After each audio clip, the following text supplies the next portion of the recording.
everyone. This is Esther Land from the Richland Anthropology Club. We are now part of the DCCD, Dallas County Community College District now. It is one whole college, so we're representing them in a club format. Everything that we say is not going to be reflected on them. This is purely our opinions, and we will get started now. Orlando, would you like to introduce yourself? Yeah, this is my name is Orlando. I am president of Philosophy Club, or co-vice president now. Or I don't know what the title is, and also vice president of Anthropology Club. I guess you could say I'm a returning guest, but yeah. You're no longer a guest. Okay, so today's topic is about the effects of disasters on mankind. So we're going to talk about, first talk about the most recent disasters that occurred over in Asia, the typhoons. So there have been 5 typhoons in the past year, in the year of 2020. Overall, there have been 10 storms, but the most recent 2 happened just right after each other. Typhoon Maysak happened September 2nd, and Typhoon Haishen happened approximately September 3rd/4th. Before that, there was Typhoon Bavi, which occurred in August 21st through 27th.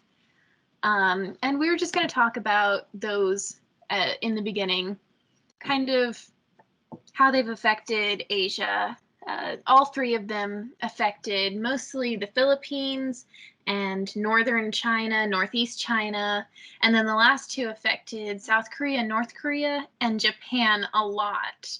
And, you know, there was actually, Orlando, I don't know if I had told you this beforehand, but Typhoon Maysak, not this last one, but the one before that, that actually capsized a ship that was on the Japanese peninsula, or I'm sorry, near the Japanese islands, that actually had 6,000 cattle on it. Did I tell you about that one? Wow, no, you didn't, but that's pretty crazy. Oh my God. Yeah. I don't know if I like the fact you're smiling about that, but No. It's rough. Especially. Yeah, go on. Yeah, because I mean, I was looking at some of the footage of like the Typhoon Maysak, and like I was seeing how some of the factories, a lot of them were just destroyed, not even by the typhoon itself, but like by landslides. And a lot of the homes and everything was damaged, and it was insane. So, you know, when you're looking at these disasters, often it's not even the disaster itself that's fatal, but rather like the repercussions and the consequences that come afterwards. You know, because if you think about it, like their entire economic system gets like damaged and their infrastructure is damaged, and it's, you know, it really makes you wonder. You're like, man, like how would I react in this instance? You know, it's Yeah. pretty insane. Yeah. Yeah, for sure. Yeah, but they're actually that Typhoon Maysak, around 30 people were missing or dead because of the landslides that you were talking about. Yeah. But yeah, so all of this kind of plays into each country's economic system as well. And actually, I was reading about North Korea. Kim Jong-un, the current leader of North Korea, he visited the areas that had been hit by the typhoons recently, and the last time that he did that was in 2015. So it's been 5 years since he's gone out and visited a disaster area. But now, since these last 2 typhoons came, he has gone out, and actually it was interesting. He published a notice to the people, and he was basically telling the Workers' Party. I forgot what it's called exactly, but it's the Workers' Party of Korea, I believe. Hmm. Um, and he was asking them to basically band together and help with the repercussions of the typhoon, right?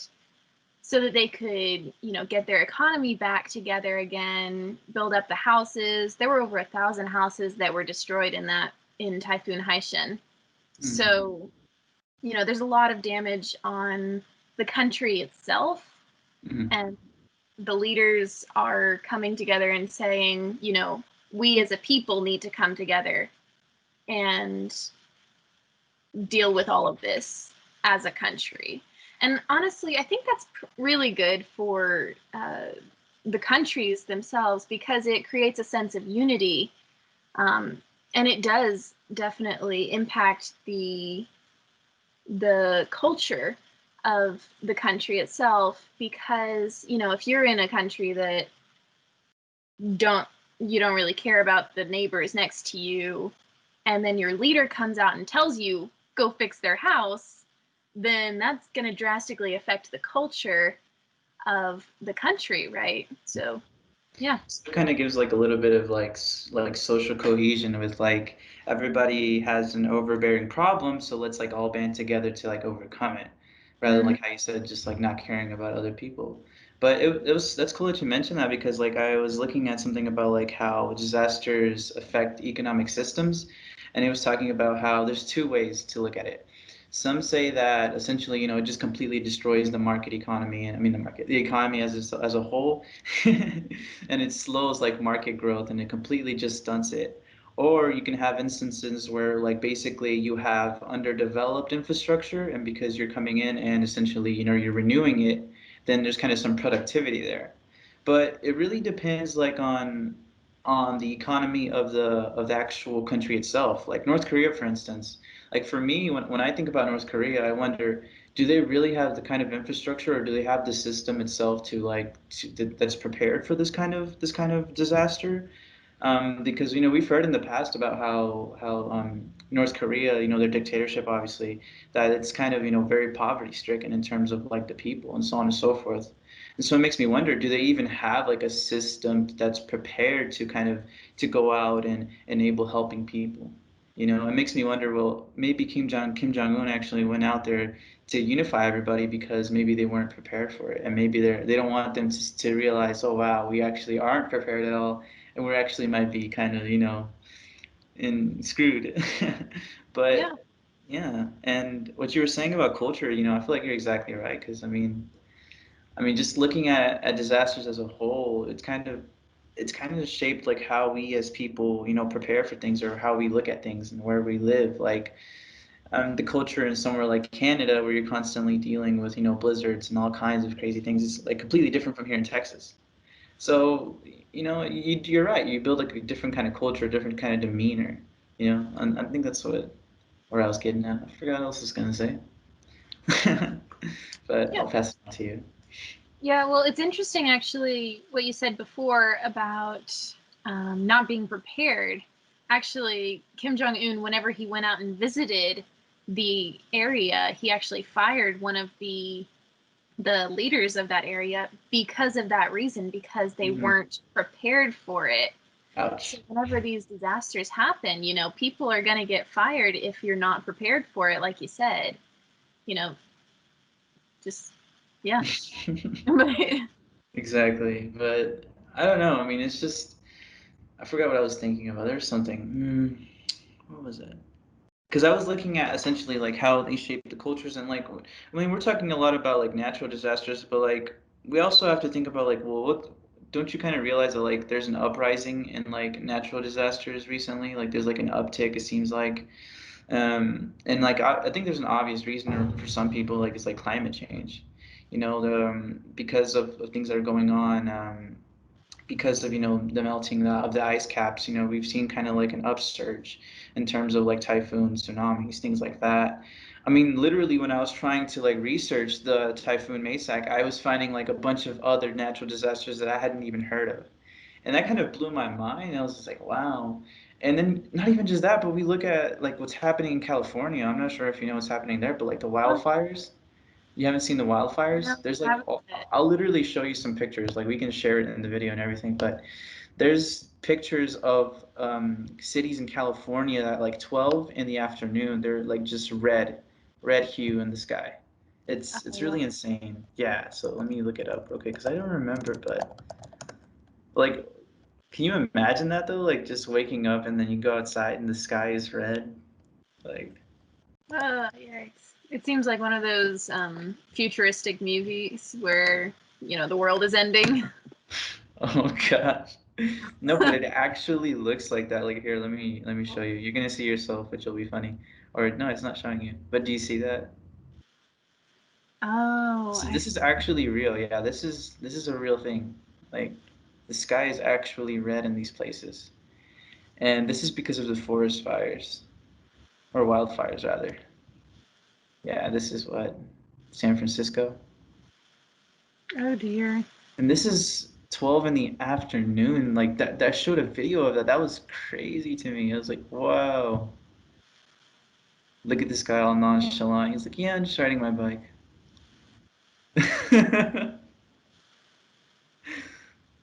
That's crazy. Yeah. But let me stop sharing screen. But I mean, I don't know.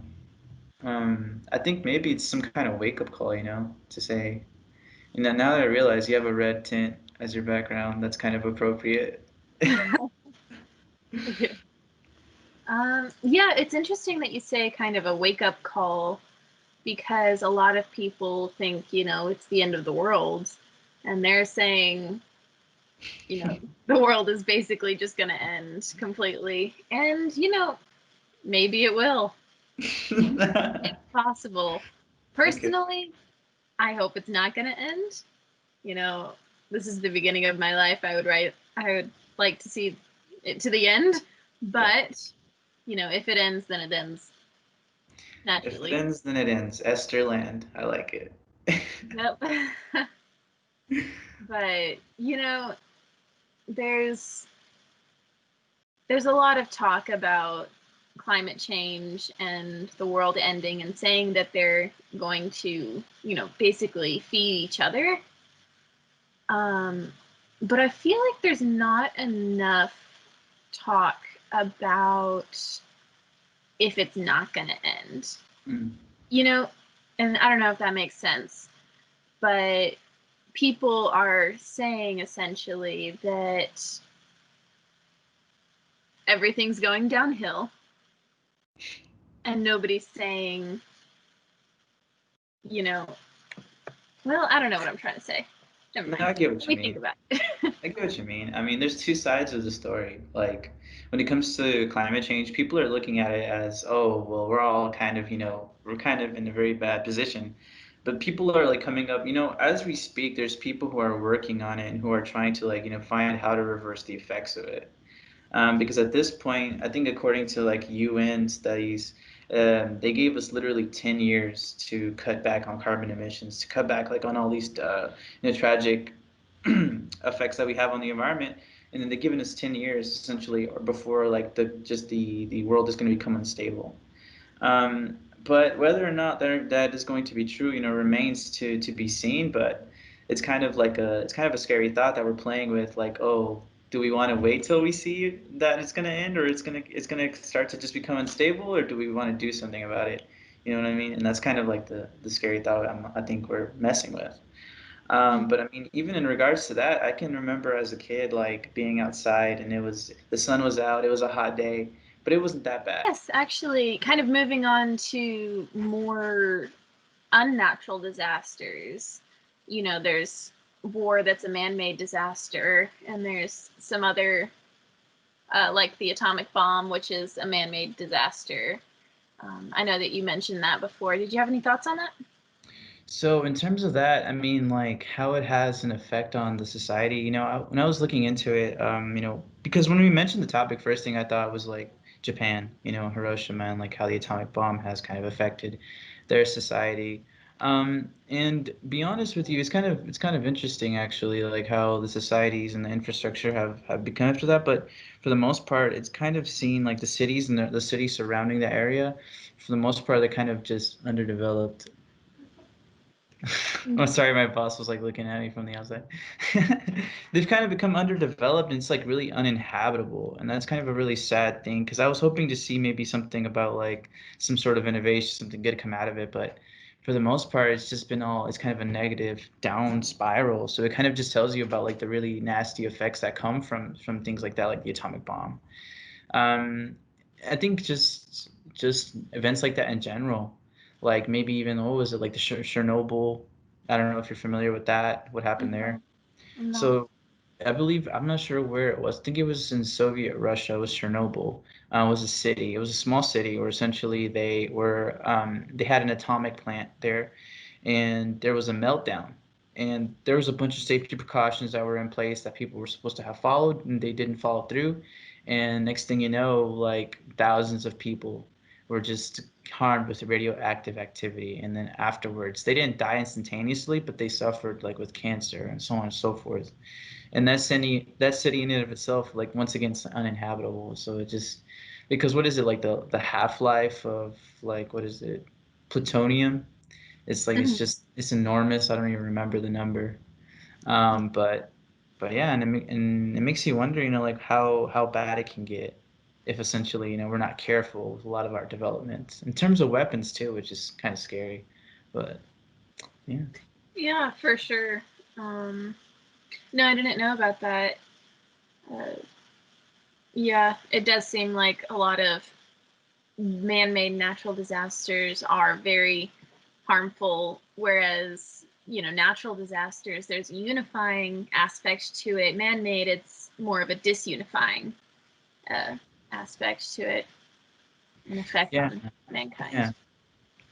But I think ultimately, like how a society responds to it, it's dependent. Like what they kind of saw it as two categories, like a lower income or a lower income or a higher income, essentially country. And so in those places, it depends if they have like the resources to basically combat the disaster, if they have essentially the money and the revenue to kind of go in and replace the infrastructure that needed to be replaced to begin with, then you might see some form of like some benefit from it.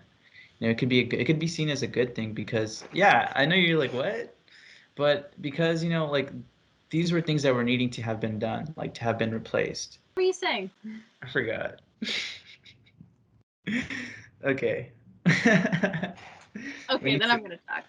we need to okay, go ahead, go ahead. Okay. Okay. So actually, have you heard a lot about the what's going on between China and India right now? Yeah, some of the trade wars that they're having. Yeah. So do you want to explain that to the viewers who may not be uh, aware? Well, I don't have like too much in-depth knowledge in terms of like China and India, but for the most part, from what I've heard, is that they're having like essentially a trade war, not essentially with themselves, but because of like that region of the ocean essentially where a lot of their imports and exports go about. Um, they're essentially blocking each other from reaching certain areas. Let me look into it real quick. Indian. Do you know anything specifically about that? Well, I heard that China, that India had banned 104 Chinese apps in India. So there's that there. What's going on? Wow.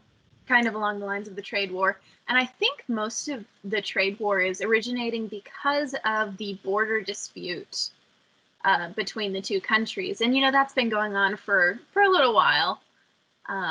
But as of recently, India has, I don't know, 4 or 5 military bases over in the mountains along that area. And I think China has 7.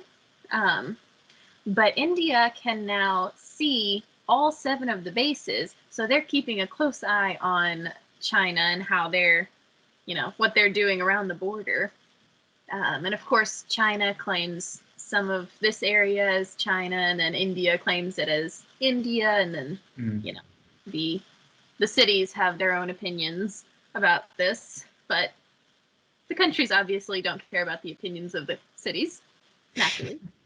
But um, but yes, so they're just kind of heated right now. Yeah, and you see that there's even multiple conflicts going on around the border. Like people, like there's even shots fired, essentially. Um, well, that's crazy. So, I mean, I think there's an interesting thing going on with China in particular because, I mean, we're even getting into disputes with them, like even like the most famous thing that's going on, like with the TikTok banning, which I don't even think that happened. I'm not even, did that even go through? I don't even think it I'm did not sure, actually. because Yeah, I still see TikTok commercials and I'm still mad that I see them. So I was like, oh, I look, it's I think Jesus.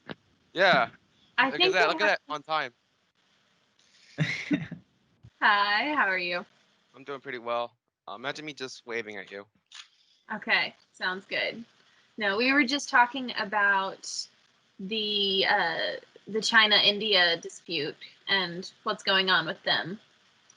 Oh, So, well, unlike in philosophy, I'm probably gonna be more of a quiet person since I'm not that knowledgeable in this kind of field. You know. Um, sorry. No, you're okay. it's fine. Okay. Okay. Yes, but no, I think what happened with TikTok is America has decided to buy the majority of TikTok. Hmm. So I think that's what's happening right now. But that's going to have an impact on TikTok and on China and on America.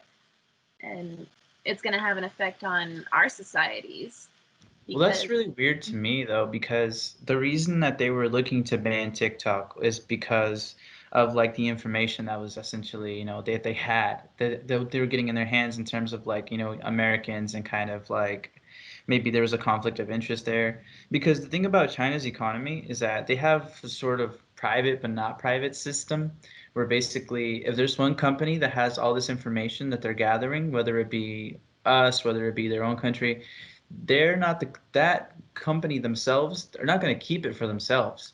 They essentially are forced by the country itself to give it to other companies and to even to give it up to the state as well. So the reason we were looking at that and we were thinking, I was like, okay, well, what are they doing with this information? Are like what if the Chinese government has access to US information, whether it be phones, whether it be like, microphones, recordings, so on and so forth, what would they be wanting to do with it? And should we take this serious?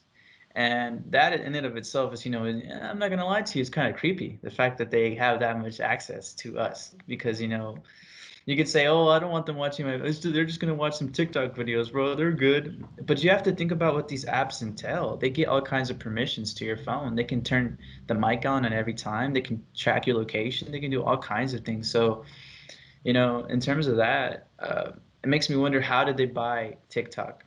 Like and how and what was the deal behind that? It really makes me wonder. So I don't know. yep, I don't know. I don't know the details of it. I just had my information given to me by, I want to say it was my brother. But yes, it's Okay, so interesting. we went from disasters to TikTok to okay. Hey, Jesus, do you have anything to say about disasters, man? Honestly, no. I mean, all I know there is some hurricanes coming by, but then again, I just been ignoring it. Like like I said, like the main reason I'm kind of here is just so I can I guess get a feel of it and just hear what's going on. I guess. Um, have I Yeah. heard of any recent disasters? No. Have I ever been part of one? No. It's kind of not my strong suit. Yeah. Makes sense. What about you, Orlando? Have you ever been part of a Uh, natural disaster? I have been in multiple tornadoes. Um, yeah, I remember when I was a kid, I was with my parents like in the bathroom, and literally like a tornado came by, and like the door just rushed through, and like stuff went flying in my house, and like the back roof to like our little porch like flew off, and it was pretty scary. It was like the loudest, creepiest thing I ever like experienced in my life, and that was the only time that I got like the closest to a tornado though. So it wasn't that bad because it didn't completely wreck my house, but Yeah, it was pretty bad. Yeah. How Yeah. about you? Yes, I was in the tornado that happened in on the day after Christmas in Rowlett. I don't remember which year that was.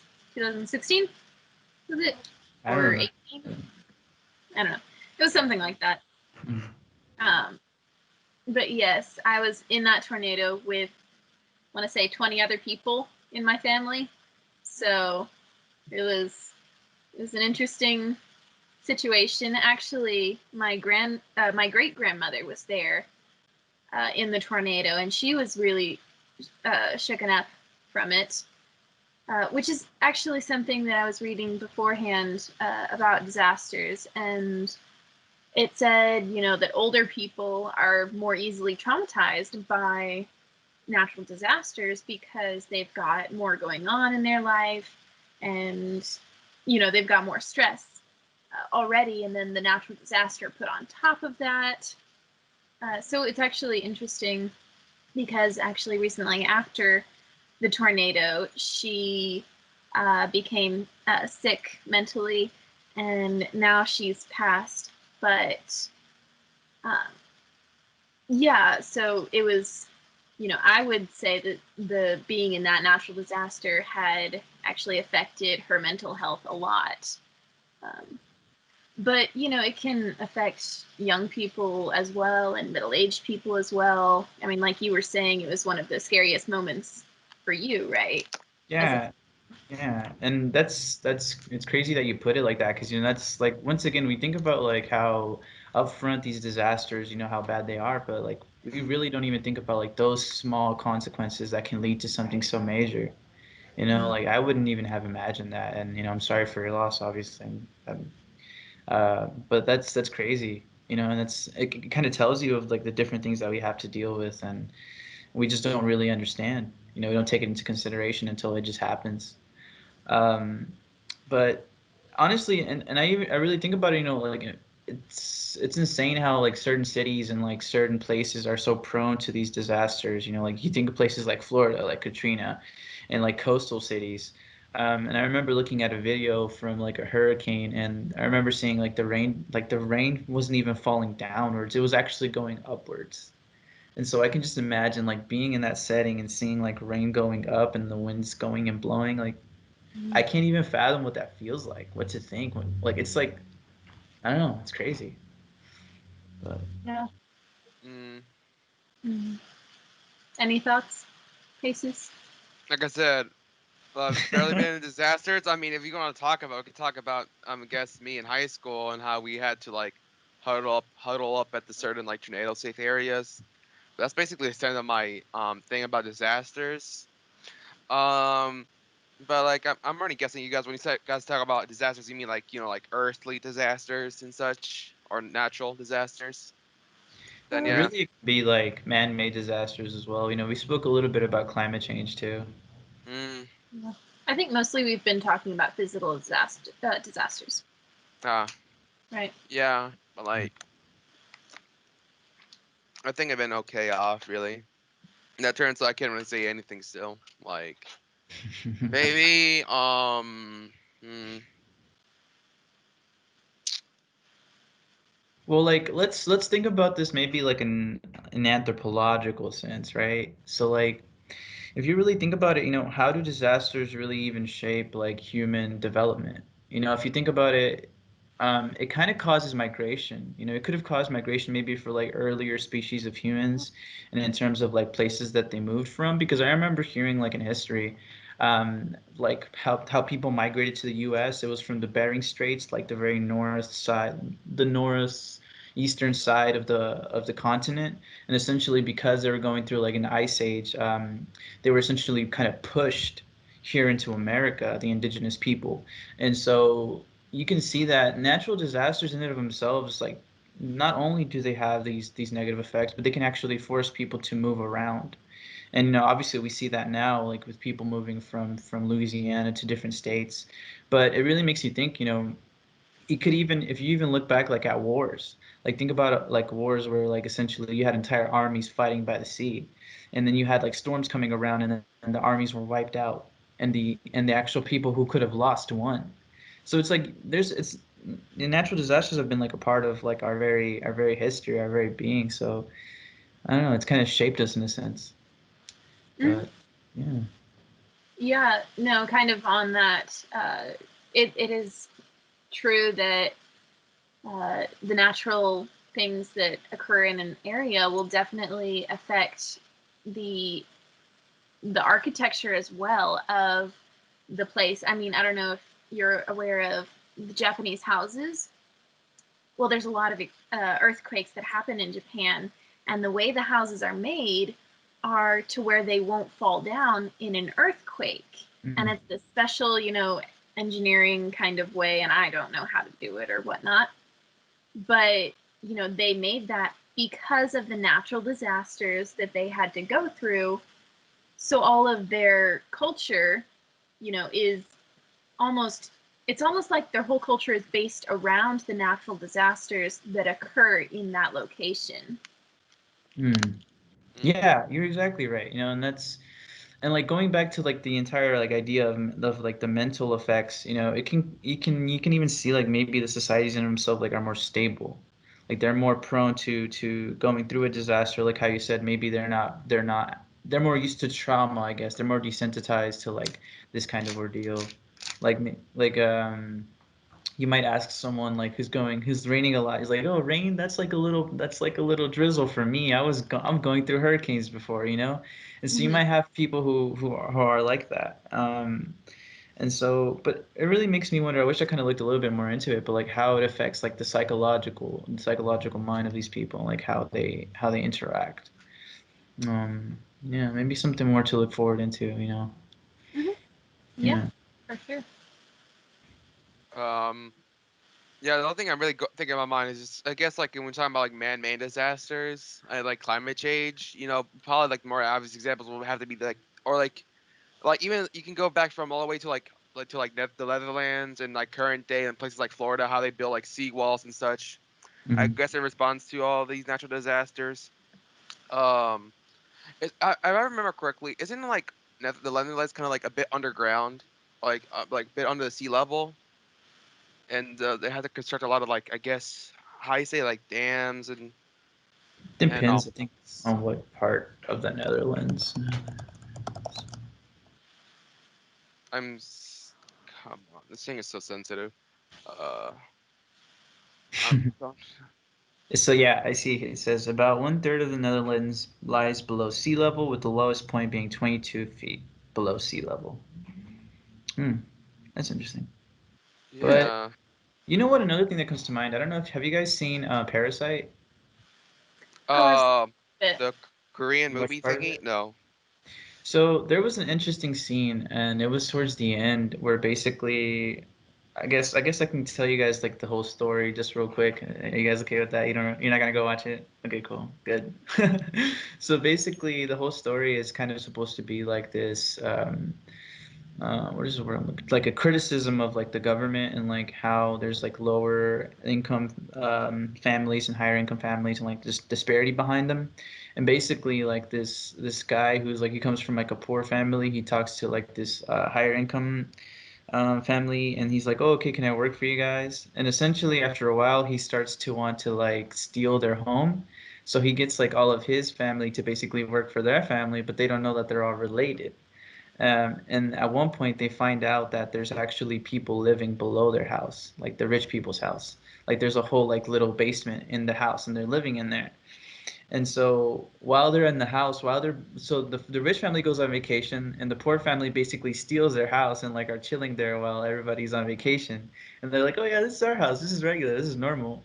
And while that's happening, in one of the scenes, it starts to rain really, really bad, and it's flooding really, really bad, and the home of like the poor family essentially is so bad that it actually starts to flood, and like literally they walk back to their house and like the entire just house is just flooded, and they walk in and like it shows like how bad it is, and like the toilet literally is pumping out water, and like you know what else, like literally it's just so bad, it's like you can hardly ever see anything, and it's like that's insane that people literally live in homes that are so prone to that, like, and for that it's normal, like for them they didn't react in a sense like oh my gosh, it was like, oh, this is normal.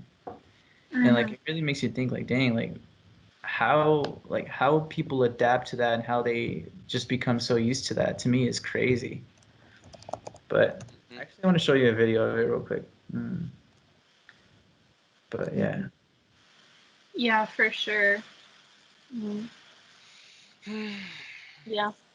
Maybe they just have to give up some parts of, like, I guess, the life just to have that be normal. Like, they can't just have, like, how do you say? I guess sometime their other lives is taken away in order to make that normal. As in, like, if I was to explain it, I guess it would be like, I can't think. Let's watch the video instead.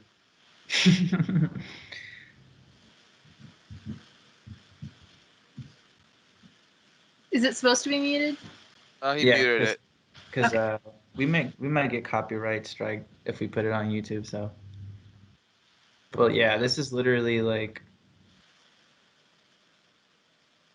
and this is all their neighbors too, because all their neighbors basically live like in a similar home to them. And they're running to like go and get all their stuff.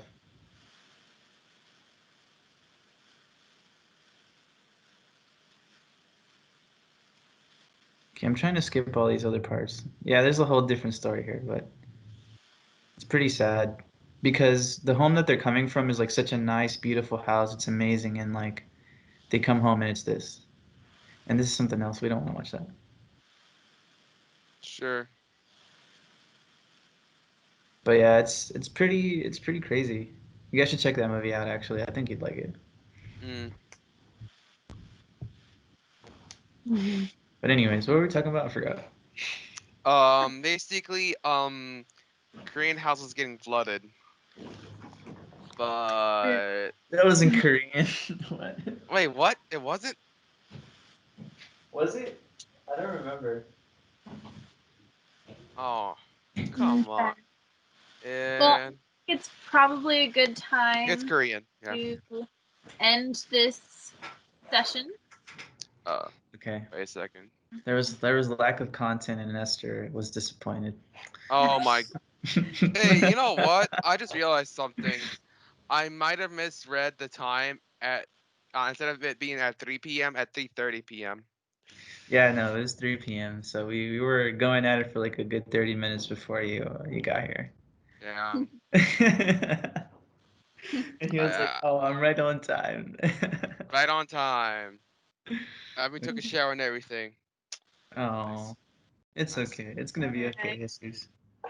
That's what they always say. That's what they always say. There's always philosophy club, man. You can always. Oh yeah, I can always speak. Of course, speak. All right. But thank you for joining us. And this is the Richland Anthropology Club signing off. bye bye.